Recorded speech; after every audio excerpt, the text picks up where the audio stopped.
can China survive without the United States? China can definitely survive without the United States. I don't want to say everything's going to be peachy and everything's great. It would definitely take a significant hit. And certain companies that are very exposed to like, hey, all of my customers are in America, are going to get hit. But you have to remember, what's the number one trading partner for China? Number one trading partner is ASEAN. So the ASEAN network, which is so ASEAN network is more important than the US. Yeah. Number 2 is the European Union. Number 3 is the United States. Oh. So actually, when you look at where China trades more with, they trade more with ASEAN, which is, this growing group of Malaysia, Singapore, these 10 countries in Southeast Asia. That's the number one trading partner, which they have increased trade with tremendously, since COVID. So every year it's grown exponentially.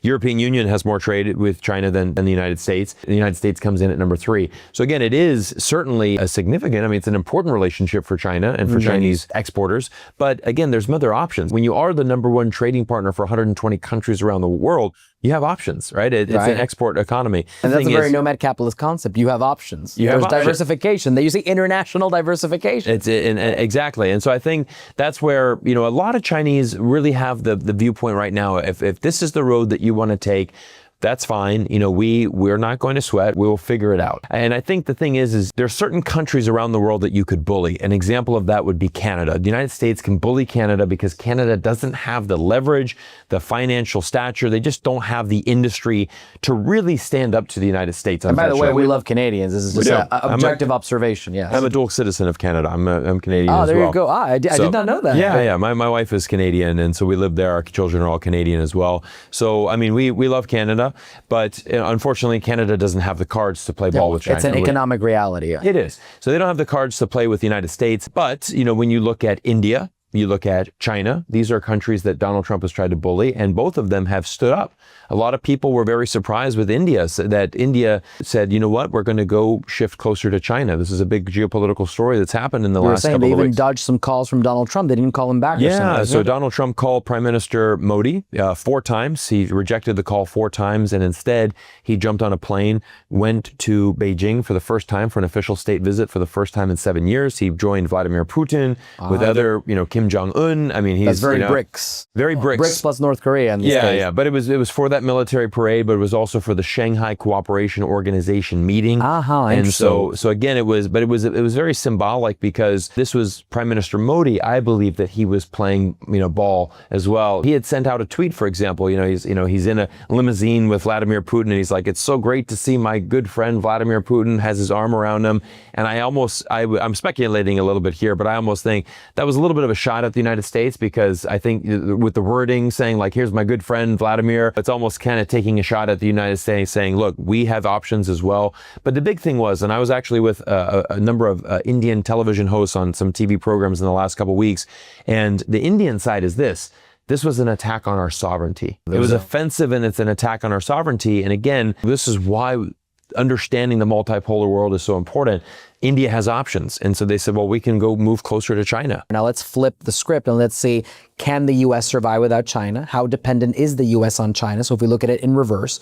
And then the other thing there would be, is the United States understanding at a governmental level that the world is now multipolar? I leave those two with you. Great. I'm going to answer the first one with a little bit of a joke. So there was a social media personality, a Chinese man. He made a great Instagram reel, very simple. He said, "This is the things that I have in my house that are made in America. What do you have in your house that's made in China?" Right? And so when you ask that question, can the United States survive without China? Well, I would definitely ask my Americans, go to Walmart and start looking at all of the products in your Walmart and how many of those are made in China. So, we actually see, I always say this, the United States economy is interconnected with China. China plays a very big part of the quality of life that we want to live in the United States. Again, Steve Wozniak, he was not for the trade war. He said, look, if I can get a good quality product made at a good price point in another country, why not do that? I am more about the consumer. I'm for more power to the consumer and having that choice. Very free trade. Very free trade. So I think that would be my answer to that first question is I don't think that the United States can survive without China. We saw this when we had that tariffs earlier in the year, April, stock market crashed. Everybody was worried about what is going to happen with China. What happened? Donald Trump reversed that plan against China and he said, okay, 90-day extension. Guess what? Another 90-day extension. Now another 90 days. So every 90 days is just an extension. It's just an extension. A little bit of him trying to save face, I believe, because, he certainly wants a trade war with China. But like I said, the U.S. and Chinese economies, it goes both ways. They're both interconnected there. Remind me of the second question. The second one is, does the U.S. government at a federal level, Donald Trump, U.S. Congress, do these people understand, in your view, that the world is now multipolar, or do they still think the U.S.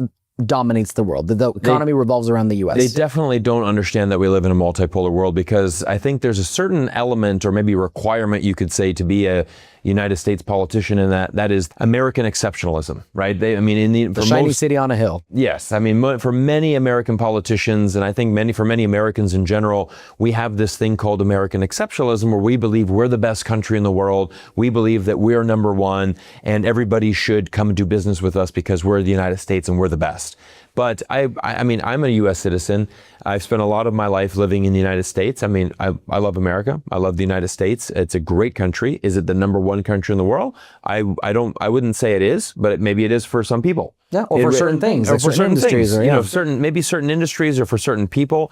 I certainly like to travel around the world. I've been to over 65 countries. I continue to travel around the world. I like to find the good in all countries. I love Malaysia. I love being here in Kuala Lumpur. It's one of my favorite cities. And so I think the big thing that I want people to understand in this interview is that we do live in a multipolar world. Go outside, explore it, travel it. Don't believe media. Don't even believe everything we're saying in this video as your sole source, right? Maybe take this information and say, guess what? That inspired me, but now I'm going to go see China for myself and make my observations, and do that with every country that you want to see.